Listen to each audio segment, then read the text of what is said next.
आपको पता है आपकी मसल जो है वो एक्साइटेबल होती है। अभी हमने 4 फीचर लिखे थे मसल फाइबर के। 4 फीचर कौन कौन से लिख डाले थे भैया हम लोगों ने?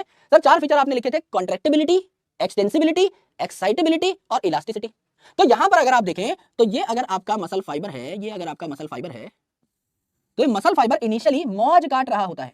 मौज काट रहा होता है मतलब रिलैक्स्ड स्टेट में है, बाहर इसके पॉजिटिवली चार्ज आपके आयंस पाए जाते हैं जैसे कि सोडियम वगैरह, और अंदर से ये नेगेटिव होता है। Yes, it is relaxed muscle fibre, it is relaxed fibre.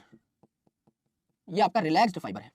अगर ये रिलैक्स्ड फाइबर है मतलब अभी इसके पास कोई सिग्नल नहीं आया है, ये जो आपकी नर्व एंडिंग है इसने कोई सिग्नल नहीं दिया है। लेकिन आगे चल के ऐसा नहीं होगा मेरे दोस्त, आगे चल के ऐसा नहीं होगा। ये जो न्यूरॉन है ये सिग्नल दे देगा इस पर्टिकुलर मसल फाइबर को, ये जो न्यूरॉन है ये सिग्नल दे देगा इस पर्टिकुलर मसल फाइबर को।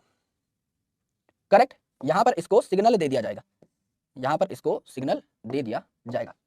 क्या सिग्नल मिला मेरे भाई? यहां पर ये जो आपका नर्व एंडिंग है यहां से निकलेंगे न्यूरोट्रांसमीटर, और ये न्यूरोट्रांसमीटर जो है अपनी बात कहेंगे इस पर्टिकुलर मसल फाइबर को जाके, और जब बात कहेंगे कि भैया कॉन्ट्रैक्ट करने का सिग्नल आया है तो ये रिलैक्स्ड स्टेट से क्या हो जाएगी, आपकी एक्साइटेड स्टेट में आ जाएगी, यानी उल्टा पुल्टा हो जाएगा इसका चार्ज।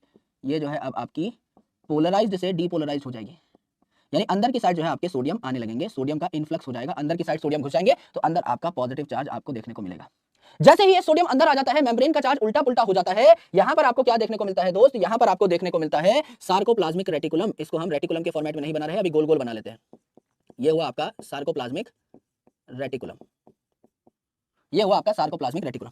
जैसे इसको सिग्नल मिला कि भैया मसल कॉन्ट्रैक्शन के लिए कहा जा रहा है, सार्कोप्लाज्मिक रेटिकुलम क्या करेगा? हमने क्या कही थी सार्कोप्लाज्मिक रेटिकुलम के बारे में खास बात कि सार्कोप्लाज्मिक रेटिकुलम है स्टोर हाउस ऑफ कैल्शियम। ये क्या करना शुरू कर देगा? कैल्शियम बाहर फेंकना शुरू कर देगा, कैल्शियम बाहर फेंकना शुरू कर देगा। अगर मेरे भाई इसने कैल्शियम बाहर फेंकना शुरू कर दिया, अगर इसने कैल्शियम बाहर फेंकना शुरू कर दिया तो क्या हो जाएगा? अगर इसने कैल्शियम बाहर फेंकना शुरू कर दिया तो ये जो कैल्शियम है अब साइटोप्लाज्म में आ चुका है, यानी सार्कोप्लाज्म में आ चुका है। Calcium ions binds with troponin, troponin जिसको हम लोग टोपी कह रहे थे, TOPI। टोपी जो थी जिसने एक्टिन के ऊपर पाई जाने वाली मायोसिन बाइंडिंग साइट्स को कवर किया हुआ था। Calcium ion bind with troponin and engages it, और इसको बिजी कर लेता है, बातों में लगा लेता है कि आओ भैया थोड़ा घूम के आते हैं। क्या यहाँ पर बैठे हुए ट्रोपोमाइसिन के ऊपर मुंह फुला करके आओ भाई को घुमा के लेके आता हूं, पिक्चर दिखा के लेके आता हूं। कैल्शियम जो है ट्रोपोनिन को एंगेज कर लेता है। अगर ट्रोपोनिन उठ गया है ट्रोपोमायोसिन के ऊपर से, इसका मतलब मायोसिन बाइंडिंग साइट एक्सपोज हो गई, एक्टिन अब फ्री हो गया मायोसिन से बाइंड करने के लिए। तो आप क्या कह सकते हैं कि myosin binding site of actin exposes. आप जो है एक्टिन, इसके ऊपर जो मायोसिन बाइंडिंग साइट थी वो एक्सपोज हो गई। एक्टिन ने तो अपनी तैयारी कर ली, एक्टिन ने अपना मास्क उतार के फेंक दिया। एक्टिन ने जो मायोसिन बाइंडिंग साइट थी इनको एक्सपोज कर दिया कि आओ मायोसिन मेरे गले लग जाओ। मायोसिन को भी तो कुछ करना पड़ेगा। मायोसिन क्या करेगा? मायोसिन मुंडी झुका के बैठा हुआ है क्योंकि इस बेचारे के पास एनर्जी नहीं है।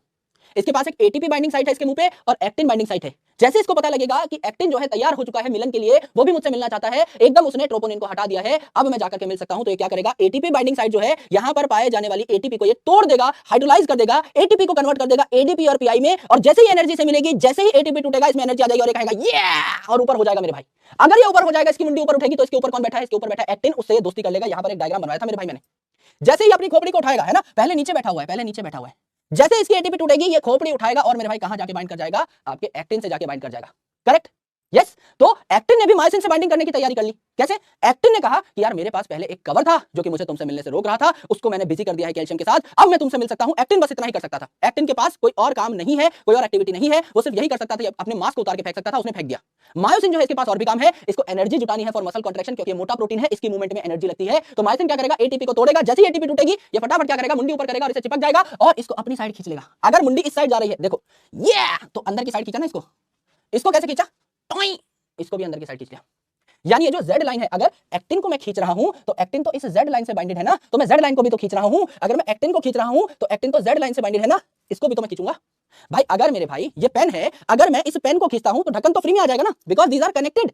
अगर मैं पेन खींचता हूं तो ढक्कन मुफ्त, अगर मैं मेरे भाई एक्टिन खींचता हूं तो इसके साथ Z लाइन है ये मुफ्त, ये भी मेरे पास आ जाएगी, ऑटोमेटिकली मेरे पास आ जाएगी। यस, तो क्या हो जाएगा? दोनों Z लाइन पास पास आ गई, यानी मसल कॉन्ट्रैक्शन, मसल जो है आपकी सार्कोमियर जो आपकी छोटी हो गई। मानते हो? यस सर, एकदम मानते हैं। ये है आपका मसल कॉन्ट्रैक्शन।